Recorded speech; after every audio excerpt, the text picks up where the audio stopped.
जून अंतरराष्ट्रीय योगा दिवस हुंदा है। इस दिन मैनू राहत अंदौरी का शेर याद आ रहा है कि हमारे मुंह से जो निकले वही सदाकत है, हमारे मुंह में तुम्हारी जबान थोड़े है। जो आज सहबे मसनद है कल नहीं होंगे, किराएदार हैं जाती मकान थोड़ी है। सभी का खून है शामिल यहाँ की मिट्टी में, किसी के बाप का हिंदुस्तान थोड़ी है।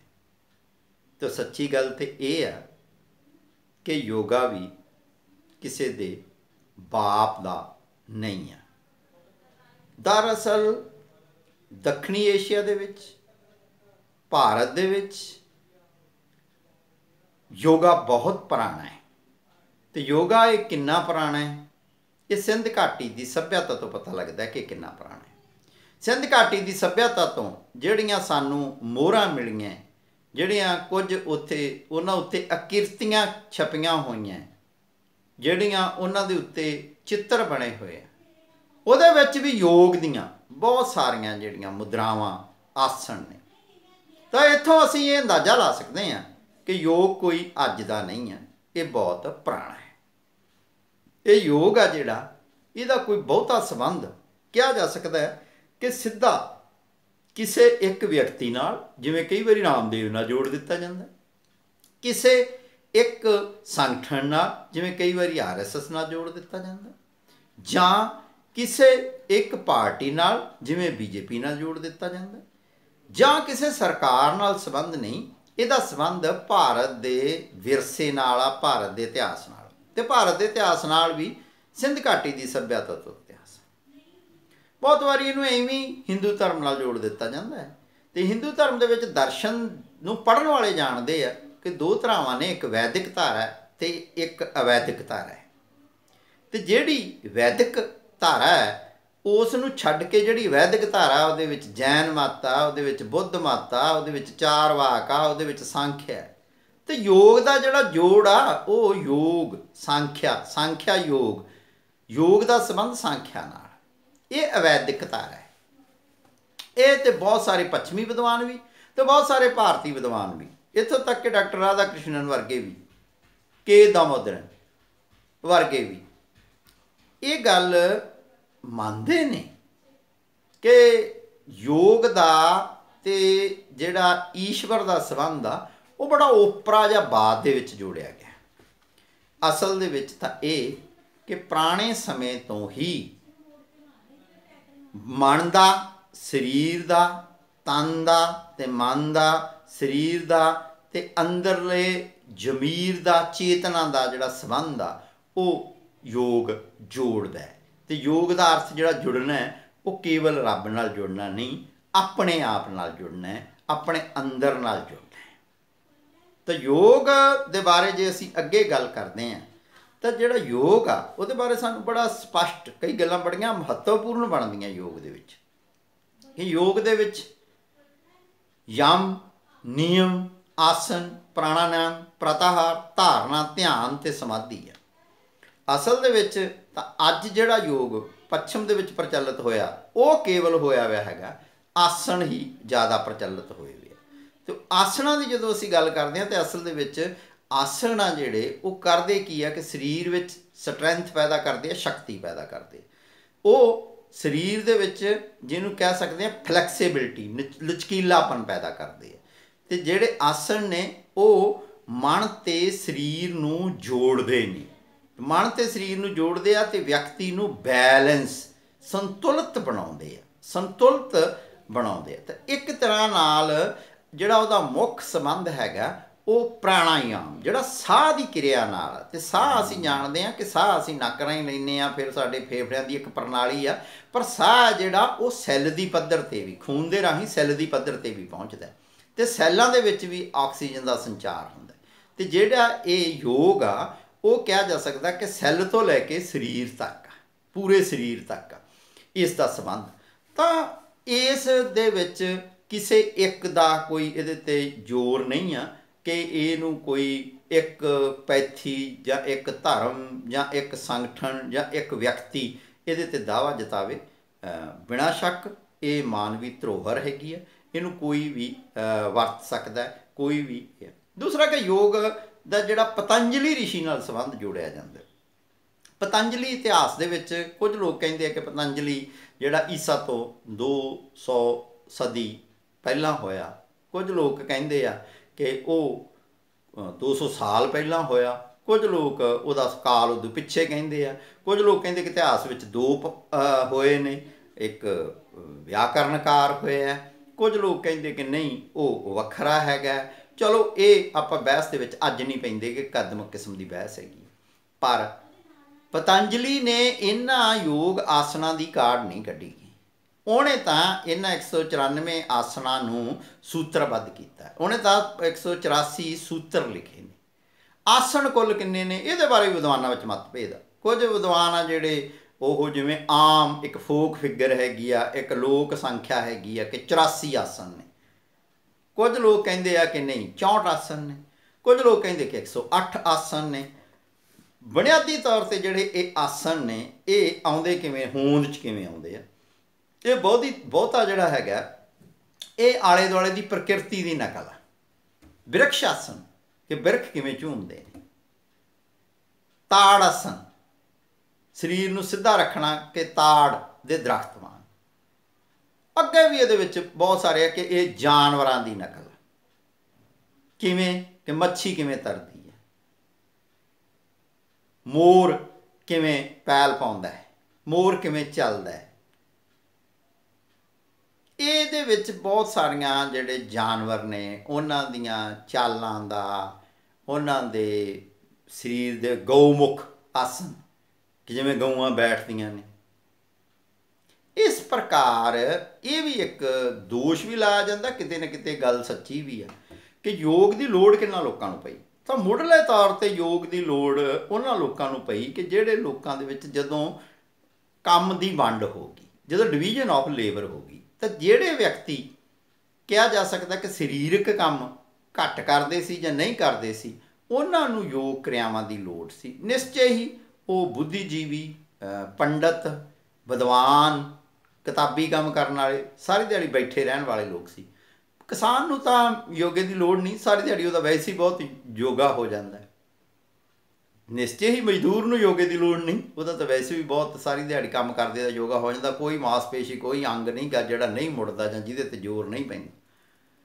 ਪਰ ਨਿਸ਼ਚੈ ਹੀ ਜਿਹੜੇ ਲੋਕਾਂ ਨੇ ਸਿਰਫ ਬੌਧਿਕ ਕਿਰਤ ਕਰਨੀ ਆ, ਜਿਨ੍ਹਾਂ ਨੇ ਸਾਰੀ ਦਿਹਾੜੀ ਬੈਠੇ ਰਹਿਣਾ, ਅਤੇ ਇਹ ਕਿਸੇ ਜ਼ਮਾਨੇ ਦੇ ਵਿੱਚ ਤਾਂ ਜਿਹਨੂੰ ਕਹਿ ਸਕਦੇ ਹਾਂ ਕਿ ਇਹ ਪੰਡਤਾਂ ਤੱਕ ਸੀਮਿਤ ਸੀ, ਵਿਦਵਾਨਾਂ ਤੱਕ ਸੀਮਿਤ ਸੀ, ਬੁੱਧੀਜੀਵੀਆਂ ਤੱਕ ਸੀਮਿਤ ਸੀ। ਜਾਂ ਅੱਜ ਤੇ ਜਿਹਨੂੰ ਕਹਿ ਸਕਦੇ ਹਾਂ ਕਿ ਬਹੁ ਗਿਣਤੀ ਆ ਜਿਹੜੀ ਉਹ ਸਰੀਰਕ ਕੰਮ ਨਹੀਂ ਕਰਦੀ ਗੀ ਜਾਂ ਸਰੀਰਕ ਕੰਮ ਕਰਨ ਦੀ ਉਹਨੂੰ ਲੋੜ ਨਹੀਂ ਪੈਂਦੀ। ਤਾਂ ਇਸ ਲਈ ਯੋਗ ਇੱਕ ਤਰ੍ਹਾਂ ਲਈ ਹਰ ਵਿਅਕਤੀ ਲਈ ਇਹ ਜ਼ਰੂਰੀ ਬਣ ਜਾਂਦਾ, ਜਿਹੜਾ ਬੰਦਾ ਵੀ ਕਿਸੇ ਕਿਸਮ ਦੀ ਸਰੀਰਕ ਕਿਰਿਆ ਨਹੀਂ ਕਰਦਾ ਗਾ।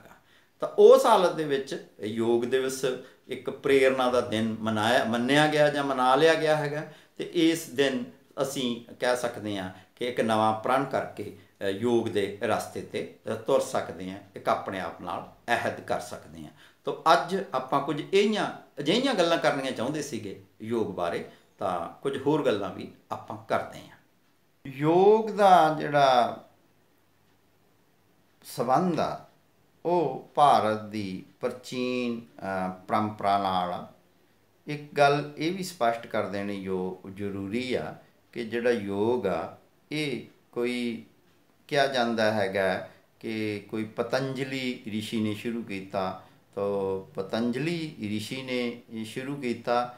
ਕੁਝ ਲੋਕ ਇਹ ਸਮਝਦੇ ਨੇ ਕਿ ਪਤੰਜਲੀ ਸਿਰਫ ਲੋਕਾਂ ਵਿੱਚ ਜਿਹੜਾ ਪ੍ਰਚਲਿਤ ਯੋਗ ਕਿਰਿਆਵਾਂ ਸੀਗੀਆਂ ਉਹਨਾਂ ਦਾ ਸਿਰਫ ਸੰਗ੍ਰਹਿਕਾਰ ਆ। ਪਤੰਜਲੀ ਨੇ ਇਹ ਸਾਰੇ ਜਿਹੜੇ ਆਸਣ ਨੇ ਇਹ ਖੁਦ ਨਹੀਂ ਇਜਾਦ ਕੀਤੇ। ਦੂਜੇ ਪਾਸੇ ਇਹ ਵੀ ਗੱਲ ਚੱਲਦੀ ਆ ਕਿ ਇਸ ਜਿਹੜਾ ਯੋਗ ਦਾ ਇਹ ਰੂਪ ਹੈਗਾ ਇਹ ਕਿੰਨਾ ਕੁ ਪੁਰਾਣਾ ਹੈ। ਤਾਂ ਜਿਸ ਤਰ੍ਹਾਂ ਆਪਾਂ ਪਹਿਲਾਂ ਗੱਲ ਕੀਤੀ ਕਿ ਬਹੁਤ ਪੁਰਾਣਾ ਹੈ, पर दो तीन गल्लां जरूर योग दे बारे, योग शब्द बारे कहनियां जरूरी आ कि योग का अर्थ आ जुड़ना। तो किस नाल जुड़ना? तो बिना शक कुछ लोग इसदा व्याख्या करते आ कि अपने आप नाल जुड़ना, कुछ लोग इसकी व्याख्या करते आ परमात्मा नाल जुड़ना, कुछ लोग इसकी व्याख्या करते आ अपने अंदर नाल, शरीर मन ते शरीर नाल जुड़ना। योग ਦੇ ਵਿੱਚ ਜਿਹੜੀ ਦੂਸਰੀ ਐਕਸਰਸਾਈਜ਼ ਨਾਲੋਂ ਵੱਖਰੀ ਗੱਲ ਹੈਗੀ ਆ ਉਹ ਹੈਗਾ ਕਿ ਸਾਹਾਂ ਦੇ ਉੱਤੇ ਜਿਹੜਾ ਨਿਯੰਤਰਣ ਆ ਉਹ ਯੋਗ ਦਾ ਇੱਕ ਮਹੱਤਵਪੂਰਨ ਪੱਖ ਆ ਕਿ ਸਾਹਾਂ ਨੂੰ ਜਿਹੜਾ ਪ੍ਰਾਣ ਦੇ ਆਉਣ ਜਾਣ ਨੂੰ ਉਸ ਨਾਲ ਬੜਾ ਧਿਆਨ ਰੱਖਿਆ ਜਾਂਦਾ ਹੈ।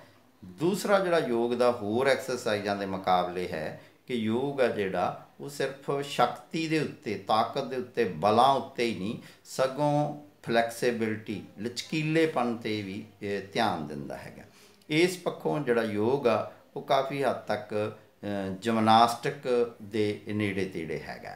ਜਦੋਂ ਕਿ ਜਿਹੜੀਆਂ ਫਿਜ਼ੀਕਲ ਐਕਸਰਸਾਈਜ਼ਸ ਆ ਉਹ ਸਿਰਫ ਸਰੀਰ ਦੀ ਤਾਕਤ ਵਧਾਉਂਦੀਆਂ, ਮਸਲਸ 'ਤੇ ਜ਼ੋਰ ਆ, ਪਰ ਮਸਲ ਦਾ ਫਲੈਕਸੀਬਲ ਹੋਣਾ, ਲਚਕੀਲਾਪਣ ਹੋਣਾ ਉਹ ਇੱਕ ਵੱਖਰੀ ਗੱਲ ਆ। ਅਤੇ ਉਸ ਤੋਂ ਵੀ ਅਗਲੀ, ਲਚਕੀਲੇਪਨ ਤੋਂ ਵੀ ਅਗਲੀ ਕਿ ਜਿਹੜਾ ਮਨ ਦਾ ਅਤੇ ਤਨ ਦਾ ਜਿਹੜਾ ਇੱਕ ਬੈਲੈਂਸ ਬਣਾਉਣਾ, ਜਿਹੜਾ ਇਹਨਾਂ ਦੋਹਾਂ ਦਰਮਿਆਨ ਇੱਕ ਸੰਤੁਲਨ ਬਣਾਉਣਾ, ਉਹ ਵੀ ਇੱਕ ਯੋਗ ਦੀ ਮਹੱਤਵਪੂਰਨ ਗੱਲ ਆ। ਤਾਂ ਯੋਗ ਦਾ ਕੋਈ ਵੀ ਜਿਹੜਾ ਆਸਣ ਆ ਉਹ ਪਹਿਲੇ ਪੱਧਰ 'ਤੇ ਉਹ ਤੁਹਾਡੇ ਸਰੀਰ ਨੂੰ ਲਚਕੀਲਾਪਣ ਵੀ ਦਿੰਦਾ, ਉਹ ਤੁਹਾਡੇ ਸਰੀਰ ਨੂੰ ਤਾਕਤ ਵੀ ਦਿੰਦਾ, ਮਨ ਅਤੇ ਸਰੀਰ ਨੂੰ ਜੋੜਦਾ ਵੀ ਆ। ਅਤੇ ਮਨ ਅਤੇ ਸਰੀਰ ਤੋਂ ਜੋੜਨ ਤੋਂ ਅੱਗੇ ਕਿ ਜਿਹੜੀ ਸੈੱਲ ਦੇ ਵਿੱਚ, ਜਿਹੜੀ ਕਿਸੇ ਪ੍ਰਣਾਲੀ ਦੇ ਵਿੱਚ, ਭੋਜਨ ਪ੍ਰਣਾਲੀ ਜਾਂ ਸਾਹ ਪ੍ਰਣਾਲੀ ਦੇ ਵਿੱਚ, ਅਤੇ ਉਸ ਤੋਂ ਵੀ ਅੱਗੇ ਸਾਰੇ ਸਰੀਰ ਦੇ ਵਿੱਚ ਜਿਹੜੀ ਕਿਰਿਆ ਹੁੰਦੀ ਆ ਉਹ ਆਪਾਂ ਨੂੰ ਪਤਾ ਹੈ ਕਿ ਉਹ ਆਕਸੀਜਨ ਦਾ ਆਦਾਨ ਪ੍ਰਦਾਨ ਹੁੰਦਾ, ਉਹ ਸਾਹ ਦਾ ਜਿਹੜੀ ਕਿਰਿਆ ਉਸ ਨੂੰ ਉਸ ਨਾਲ ਜੋੜਿਆ ਜਾਂਦਾ। ਤਾਂ ਇੱਕ ਤਰ੍ਹਾਂ ਨਾਲ ਜਿਹੜੀਆਂ ਯੋਗ ਦੀ ਐਕਸਰਸਾਈਜ਼ ਹੈ ਜਾਂ ਯੋਗ ਦੇ ਜਿਹੜੇ ਆਸਣ ਨੇ ਜਾਂ ਯੋਗ ਦੀਆਂ ਜਿਹੜੀਆਂ ਕਿਰਿਆਵਾਂ ਹੈ ਉਹ ਇੱਕ ਤਰ੍ਹਾਂ ਦੀ ਮੁਕੰਮਲਤਾ ਵੱਲ ਵੱਧਦੀਆਂ। ਜਦੋਂ ਕਿ ਜਿਹੜੀ ਸਾਡੀ ਦੂਸਰੀ ਐਕਸਰਸਾਈਜ਼ ਆ ਉਹ ਇਕੱਲੀ ਫਿਜ਼ੀਕਲ ਸਟਰੈਂਥ 'ਤੇ ਜ਼ੋਰ ਦਿੰਦੀ ਆ, ਵੱਧ ਤੋਂ ਵੱਧ ਲਚਕੀਲੇਪਨ 'ਤੇ ਜ਼ੋਰ ਦਿੰਦੀ ਆ, ਪਰ ਸਰੀਰ ਦਾ ਲਚਕੀਲਾਪਨ ਅਤੇ ਨਾਲ ਦੀ ਨਾਲ ਹੀ ਉਹਦੀ ਤਾਕਤ ਅਤੇ ਉਸ ਤੋਂ ਵੀ ਅੱਗੇ ਉਹਦਾ ਮਨ ਅਤੇ ਸਰੀਰ ਦੇ ਕਰਮ ਦਾ ਇੱਕ ਹੋਣਾ ਉਹ ਅਗਲਾ ਪੜਾਅ ਹੈ। ਅਤੇ ਮੁੜ ਕੇ ਉਹਨੂੰ ਜਿਹੜਾ ਅੰਦਰੂਨੀ ਅੰਦਰਲੀਆਂ ਜਿਹੜੀਆਂ ਕਿਰਿਆਵਾਂ ਨੇ ਸੈੱਲ ਪੱਧਰ ਤੋਂ ਲੈ ਕੇ ਪੂਰੀ ਪ੍ਰਣਾਲੀ ਤੋਂ ਲੈ ਕੇ ਸਰੀਰ ਪੱਧਰ ਤੱਕ ਦੀਆਂ ਜਿਹੜੀਆਂ ਕਿਰਿਆਵਾਂ ਉਹਦਾ ਜਿਹੜਾ ਸਾਹ ਨਾਲ ਤਾਲਮੇਲ ਬਿਠਾਇਆ ਜਾਣਾ ਉਹ ਬੜਾ ਜ਼ਰੂਰੀ ਹੈ।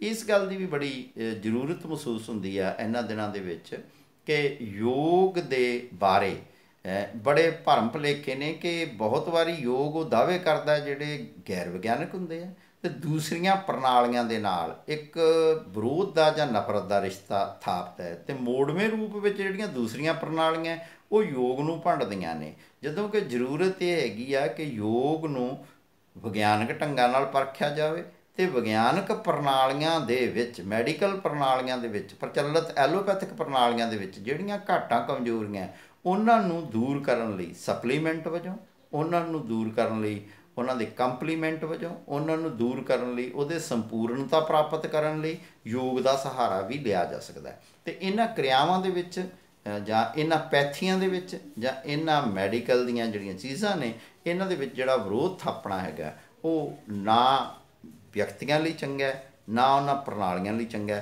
ਨਾ ਹੀ ਸਮਾਜ ਲਈ ਚੰਗਾ। ਇਹਨਾਂ ਨੂੰ ਇੱਕ ਦੂਸਰੇ ਨਾਲ ਲੜਨ ਦੀ ਬਜਾਏ ਤਾਲਮੇਲ 'ਚ ਰਹਿਣਾ ਚਾਹੀਦਾ।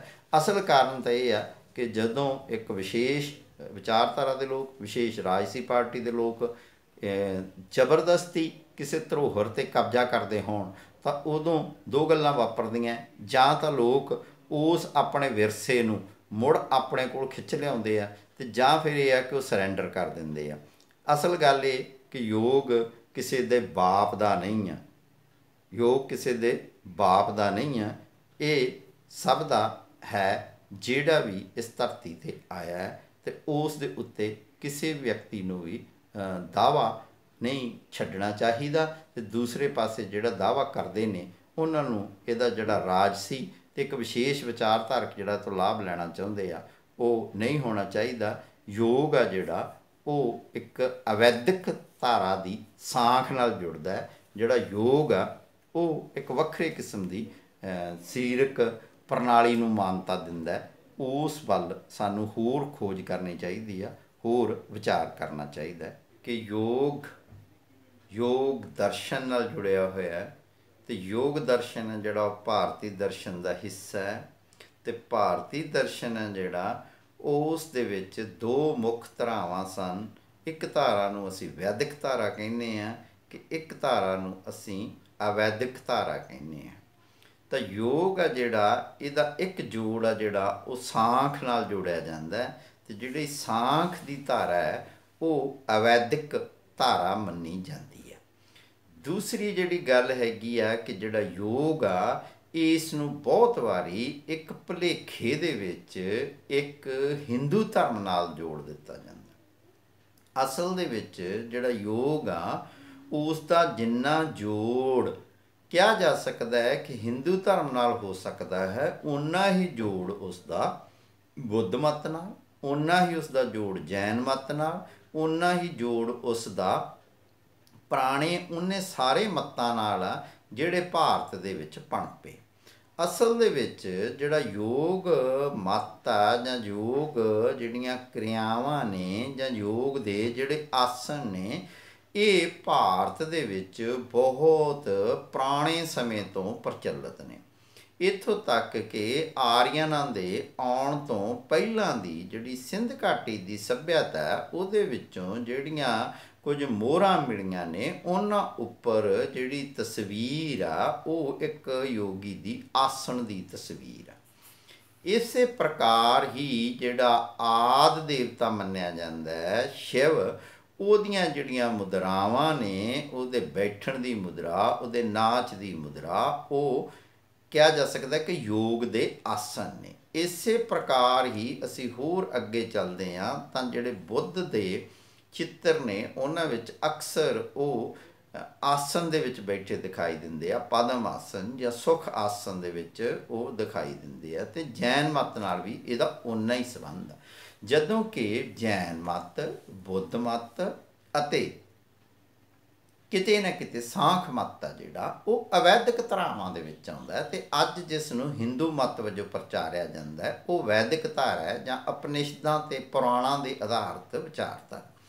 ਸੋ ਪਹਿਲੀ ਗੱਲ ਤੇ ਯੋਗ ਨੂੰ ਕਿਸੇ ਵੀ ਹਾਲਤ ਦੇ ਵਿੱਚ ਅਸੀਂ ਇਹ ਨਹੀਂ ਸਮਝ ਸਕਦੇ ਕਿ ਇਹ ਕੋਈ ਸ਼ੁੱਧ ਹਿੰਦੂ ਮਤ ਦੀ ਚੀਜ਼ ਹੈਗੀ ਆ। ਇਹ ਭਾਰਤ ਦੀ ਧਰੋਹਰ ਆ, ਭਾਰਤ ਦਾ ਵਿਰਸਾ ਹੈ, ਭਾਰਤ ਦੀ ਪੁਰਾਤਨ ਇੱਕ ਪੱਧਤੀ ਹੈ।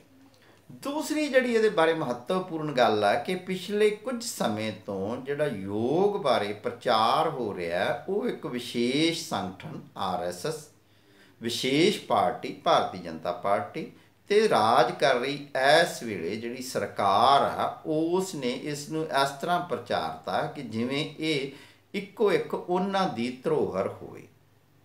ਉਹਦੇ ਲਈ ਬਿਨਾਂ ਸ਼ੱਕ ਕਿ ਨਰਿੰਦਰ ਮੋਦੀ ਜੀ ਦੇ ਬਹੁਤ ਸਾਰੇ ਬਿਆਨ ਵੀ ਆਏ। ਜਿਹੜੇ 21 ਤਰੀਕ ਹੈਗੀ ਆ 21 ਜੂਨ, ਉਸ ਨੂੰ ਵੀ ਯੋਗਾ ਡੇ ਵਜੋਂ ਮਨਾਇਆ ਜਾਂਦਾ ਹੈ। ਰਾਮਦੇਵ ਨੇ ਵੀ ਇਸ ਦਾ ਪ੍ਰਚਾਰ ਕੀਤਾ। ਤਾਂ ਅਸਲ ਵਿੱਚ ਕੀ ਆ ਕਿ ਰਾਮਦੇਵ ਆ ਜਿਹੜਾ ਉਹ ਇੱਕ ਪਰਫਾਰਮਰ ਆ। ਰਾਮਦੇਵ ਜਿਹੜਾ ਹੈਗਾ ਉਹ ਯੋਗ ਦਾ ਪਰਫਾਰਮਰ ਆ ਅਤੇ ਉਹ ਬਹੁਤ ਸੋਹਣਾ ਪਰਫਾਰਮ ਕਰਦਾ। ਪਰ ਅਸਲ ਵਿੱਚ ਉਹਨੇ ਯੋਗ ਦਾ ਕਮਰਸ਼ਲਾਈਜੇਸ਼ਨ ਕਰਤੀ। ਅਸਲ ਦੇ ਵਿੱਚ ਤਾਂ ਉਹ ਇਹਦਾ ਐਡਵਰਟਾਈਜ਼ਰ ਯੋਗ ਦਾ ਨਹੀਂ, ਉਹ ਆਪਣੇ ਉਤਪਾਦਾਂ ਦਾ ਇੱਕ ਤਰ੍ਹਾਂ ਦਾ ਉਹ ਐਡਵਰਟਾਈਜ਼ਰ ਆ। ਬਿਨਾਂ ਸ਼ੱਕ ਇਹਨਾਂ ਗੱਲਾਂ ਨਾਲ ਯੋਗ ਆਮ ਲੋਕਾਂ ਤੱਕ ਪਹੁੰਚਿਆ, ਪ੍ਰਚਲਿਤ ਹੋਇਆ। ਪਰ ਇਹ ਸਿਆਸੀ ਬੰਦਿਆਂ ਦਾ ਯੋਗ ਨਾਲ ਸੰਬੰਧ ਕੋਈ ਅੱਜ ਦਾ ਨਹੀਂ, ਇਹ ਬੜਾ ਪੁਰਾਣਾ ਹੈ। ਅਤੇ ਜੇ ਬਹੁਤ ਸਾਰੇ ਪੁਰਾਣੇ ਬੰਦਿਆਂ ਨੂੰ ਤਾਂ ਯਾਦ ਹੋਵੇਗਾ ਕਿ ਸ਼੍ਰੀਮਤੀ ਇੰਦਰਾ ਗਾਂਧੀ ਜਿਸ ਸਮੇਂ ਪ੍ਰਧਾਨ ਮੰਤਰੀ ਸੀ ਤਾਂ ਉਹਦਾ ਵੀ ਇੱਕ ਜਿਹੜਾ ਯੋਗ ਗੁਰੂ ਆ ਧਿਰੇਂਦਰ ਬ੍ਰਹਮਚਾਰੀ, ਉਹ ਖਾਸਾ ਮਸ਼ਹੂਰ ਹੋਇਆ ਸੀ। ਅਤੇ ਬਾਅਦ ਦੇ ਵਿੱਚ ਉਹਦੇ 'ਤੇ ਇਸ ਤਰ੍ਹਾਂ ਦੇ ਦੋਸ਼ ਵੀ ਲੱਗੇ ਸੀ ਕਿ ਉਹ ਹਥਿਆਰਾਂ ਦੇ ਉਹਦੀ ਨਜਾਇਜ਼ ਫੈਕਟਰੀ ਸੀ ਜਾਂ ਹਥਿਆਰਾਂ ਦੀ ਸਮਗਲਿੰਗ ਨਾਲ ਸੰਬੰਧਿਤ ਵੀ ਉਹਦੇ ਉੱਤੇ ਦੋਸ਼ ਆਰੋਪਿਤ ਹੋਏ ਸੀਗੇ।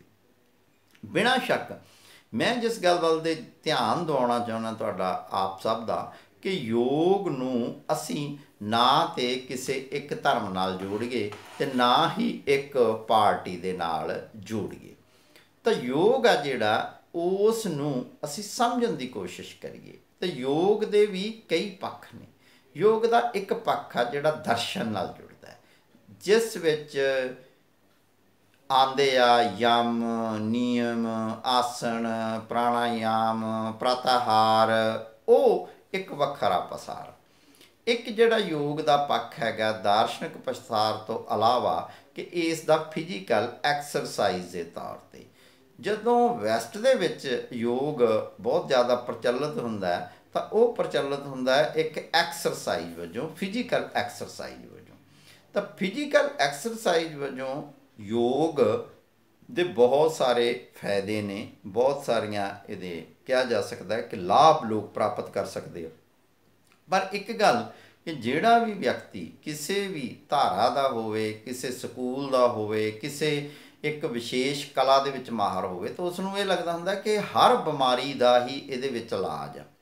ਬਿਨਾਂ ਸ਼ੱਕ ਯੋਗ ਆ ਜਿਹੜਾ ਉਹ ਸਰੀਰ ਨੂੰ ਨਿਰੋਗ ਰੱਖਣ ਵਿੱਚ ਅਤੇ ਮਨ ਨੂੰ ਸ਼ਾਂਤ ਕਰਨ ਵਿੱਚ, ਸਥਿਰ ਰੱਖਣ ਵਿੱਚ, ਧਿਆਨ ਇਕਾਗਰ ਕਰਨ ਦੇ ਵਿੱਚ ਮਦਦ ਕਰਦਾ ਹੈ। ਪਰ ਜਦੋਂ ਅਸੀਂ ਅਜਿਹੇ ਦਾਅਵੇ ਕਰਦੇ ਹਾਂ ਕਿ ਇਸ ਨਾਲ ਕੋਈ ਗੈਬੀ ਸ਼ਕਤੀਆਂ ਜਾਂ ਪਰਾ ਪ੍ਰਕਿਰਤਿਕ ਸ਼ਕਤੀਆਂ ਪ੍ਰਾਪਤ ਹੋ ਜਾਂਦੀਆਂ, ਇਹਦੇ ਨਾਲ ਵਿਅਕਤੀ ਉੱਡਣਾ ਸਿੱਖ ਜਾਂਦਾ ਹੈ, ਇਹਦੇ ਨਾਲ ਵਿਅਕਤੀ ਇਹ ਸਿੱਖ ਜਾਂਦਾ, ਤਾਂ ਉਹ ਸਾਡੇ ਜਿਹੜੇ ਦਾਅਵੇ ਆ ਉਹ ਨਿਰਮੂਲ ਦਾਅਵੇ ਨੇ। ਅਤੇ ਇਸੇ ਤਰ੍ਹਾਂ ਹੀ ਜਿਹੜਾ ਮਹੇਸ਼ ਯੋਗੀ ਆ, ਉਹ ਅਮਰੀਕਾ ਦੇ ਵਿੱਚ ਦਾਅਵੇ ਕਰਦਾ, ਮੁਕੱਦਮੇਬਾਜ਼ੀ ਦੇ ਵਿੱਚ ਫਸ ਗਿਆ ਸੀ। ਉਸ ਨੇ ਕਿਹਾ ਸੀ ਕਿ ਮੈਂ ਉੱਡਣਾ ਸਿਖਾਵਾਂਗਾ। ਦੇਖੋ, ਜੇ ਕੋਈ ਬੰਦਾ ਅਜਿਹਾ ਕਲੇਮ ਕਰਦਾ ਹੈ ਕਿ ਮੈਂ 2 ਥਾਵਾਂ 'ਤੇ ਹਾਜ਼ਰ ਹੋ ਸਕਦਾ ਹਾਂ, ਮੈਂ ਬਹੁਤ ਸੂਖਮ ਸਰੀਰ ਧਾਰਨ ਕਰਕੇ ਬਹੁਤ ਆਪਦਾ ਸਰੀਰ ਛੋਟਾ ਕਰ ਸਕਦਾ ਹਾਂ, ਜਾਂ ਆਪਦਾ ਵਿਰਾਟ ਕਰ ਸਕਦਾ ਹਾਂ, ਜਾਂ ਮੈਂ ਬਗੈਰ ਕਿਸੇ ਵਿਗਿਆਨਕ ਯੰਤਰਾਂ ਦੀ ਸਹਾਇਤਾ ਦੇ ਬਹੁਤ ਦੂਰ ਦੇਖ ਸਕਦਾ ਹਾਂ, ਜਾਂ ਅਜਿਹਾ ਦਾਅਵਾ ਕਰਦਾ ਹੈ ਕਿ ਮੈਂ ਆਪਦੀ ਨਬਜ਼ ਕਿਹਾ ਜਾ ਸਕਦਾ ਹੈ ਕਿ ਘੰਟਾ ਖੜਿਆ ਸਕਦਾ, ਵਗੈਰਾ ਵਗੈਰਾ। ਅਤੇ ਇਹ ਜਿਹੜੇ ਦਾਅਵੇ ਨੇ ਇਹ ਝੂਠੇ ਨੇ, ਨਿਰਮੂਲ ਨੇ। ਅਕਸਰ ਕਿਹਾ ਜਾਂਦਾ ਕਿ ਪੁਰਾਣੇ ਯੋਗੀ ਇਹੋ ਜਿਹਾ ਕਰ ਲੈਂਦੇ ਸੀ, ਅਜਿਹਾ ਕੁਝ ਨਹੀਂ। ਜਾਂ ਇਹ ਕਿਹਾ ਜਾਂਦਾ ਕਿ ਹਜੇ ਸਾਧਨਾ ਵਿੱਚ ਕਮੀ ਆ। ਅਜਿਹੇ ਸਾਰੇ ਦਾਅਵੇ ਝੂਠੇ ਨੇ। ਪਰ ਜਿੱਥੋਂ ਤੱਕ ਹੈਗਾ ਕਿ ਯੋਗ ਕਰਨ ਨਾਲ ਨਿਸ਼ਚੇ ਹੀ ਵਿਅਕਤੀ ਨੂੰ ਸਰੀਰਕ ਤੌਰ 'ਤੇ ਵੀ ਲਾਭ ਪਹੁੰਚਦਾ ਹੈ ਅਤੇ ਮਾਨਸਿਕ ਤੌਰ 'ਤੇ ਵੀ ਲਾਭ ਪਹੁੰਚਦਾ ਹੈ। ਪਰ ਯੋਗ ਨੂੰ ਕਿਸੇ ਵੀ ਹਾਲਤ ਵਿੱਚ ਕਿਸੇ ਧਰਮ ਨਾਲ ਨਹੀਂ ਜੋੜਨਾ ਚਾਹੀਦਾ ਅਤੇ ਕਿਸੇ ਵਿਅਕਤੀ ਵਿਸ਼ੇਸ਼ ਨਾਲ ਨਹੀਂ ਜੋੜਨਾ ਚਾਹੀਦਾ। ਇਹ ਸਾਰੇ ਹੀ ਜਿਹਨੂੰ ਕਹਿ ਸਕਦੇ ਹਾਂ ਕਿ ਏਸ਼ੀਆ ਦੀ, ਖਾਸ ਕਰਕੇ ਦੱਖਣੀ ਏਸ਼ੀਆ ਦੇਸ਼ਾਂ ਦੀ, ਇੱਥੋਂ ਦੇ ਲੋਕਾਂ ਦੀ ਸਦੀਆਂ ਦੀ ਧਰੋਹਰ ਆ। ਅਤੇ ਇਸ ਕਾਰਨ ਕਰਕੇ ਕਿ ਇਹਨੂੰ ਇੱਕ ਵਿਸ਼ੇਸ਼ ਪਾਰਟੀ ਜਾਂ ਵਿਸ਼ੇਸ਼ ਇੱਕ ਵਿਚਾਰਧਾਰਾ ਅੱਜ ਕੱਲ੍ਹ ਪ੍ਰਚਾਰਦੀ ਆ। ਨਾ ਹੀ ਤਾਂ ਯੋਗ ਨਾਲ ਨਫ਼ਰਤ ਬਣਾ ਲੈਣੀ ਚਾਹੀਦੀ ਹੈ ਅਤੇ ਨਾ ਹੀ ਮੁੜ ਕੇ ਦੂਸਰੇ ਪਾਸੇ ਕਿ ਯੋਗ ਦੇ ਇੰਨੇ ਉਪਾਸ਼ਕ ਹੋ ਜਾਣਾ ਚਾਹੀਦਾ ਹੈ ਕਿ ਕੁਝ ਜਿਹੜੀਆਂ ਗੱਲਾਂ ਅੱਜ ਵਿਗਿਆਨਕ ਤੌਰ 'ਤੇ ਸਹੀ ਨਹੀਂ, ਉਹਨਾਂ ਨੂੰ ਵੀ ਸੱਚ ਮੰਨ ਲਿਆ ਜਾਵੇ। ਇਹ ਗੱਲ ਵੀ ਠੀਕ ਨਹੀਂ ਆ। ਸਾਨੂੰ ਜਿਹੜਾ ਆਪਣਾ ਦ੍ਰਿਸ਼ਟੀਕੋਣ ਆ ਉਹ ਸੰਤੁਲਿਤ ਰੱਖਣਾ ਚਾਹੀਦਾ ਹੈਗਾ। ਅਤੇ ਯੋਗ ਦਿਵਸ ਦੇ ਮੌਕੇ 'ਤੇ ਇਹ ਗੱਲਾਂ ਕਰਨੀਆਂ ਤੁਹਾਡੇ ਨਾਲ ਜ਼ਰੂਰੀ ਸਮਝੀਆਂ, ਇਸ ਕਰਕੇ ਇਹ ਗੱਲਾਂ ਤੁਹਾਡੇ ਨਾਲ ਸਾਂਝੀਆਂ ਕੀਤੀਆਂ ਨੇ।